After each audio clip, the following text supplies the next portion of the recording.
Hi, I'm Jennifer Thompson with Investing 101, and the other day I talked about the 4 asset classes.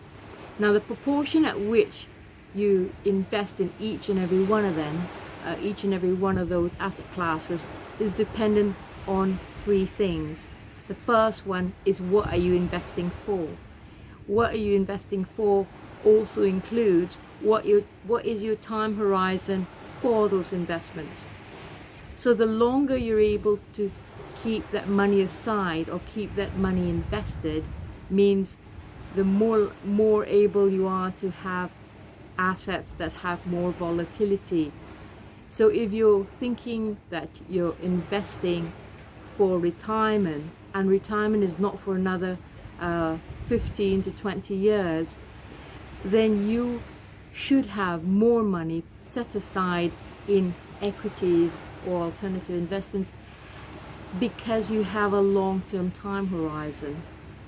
That's what we call in investment jargon is your time horizon. How long are you able to put that money aside or keep that money invested before you're needing to access the funds? So first thing is, what are you investing for, and what's your time horizon for your investments?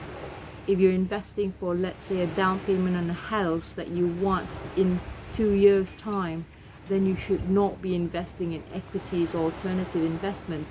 You should be investing in cash and just cash equivalents, really just parking your money.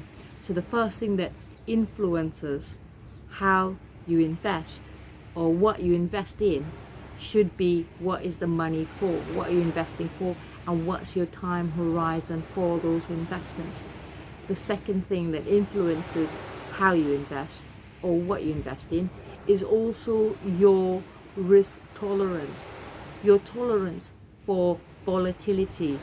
If you are someone who can't sleep at night, if your principal drops by 5%, even for a short term, then you would be considered extremely risk averse and a very conservative investor.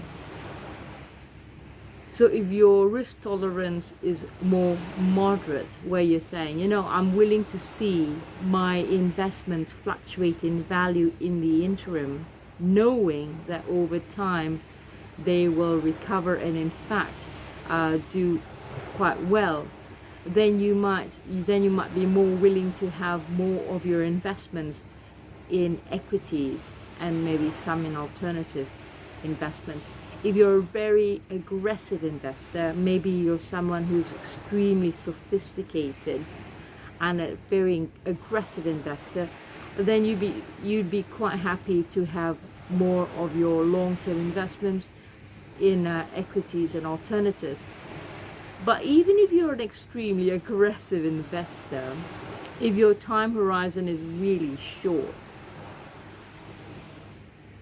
like you need the money within a year, then it's wise not to put it in the market, no matter how aggressive you are, because markets fluctuate and you don't want to have to need your money when markets are down significantly. And finally, the other thing that you need to consider when you make your choices in how you want to invest your money is also, what are your other sources of income? If you have no source of income other than your investments, then you need to be more conservative with your investments. There are people who are sophisticated and they're day traders, and that's how they make their source of income. But most of us are not one of those people. So you need to consider those 3 factors when you choose how to invest your money. First is, what's it for? What's your money for? Which includes your time horizon. What are your objectives for that money? Second is, what's your tolerance for risk? And third is, what are your other sources of income?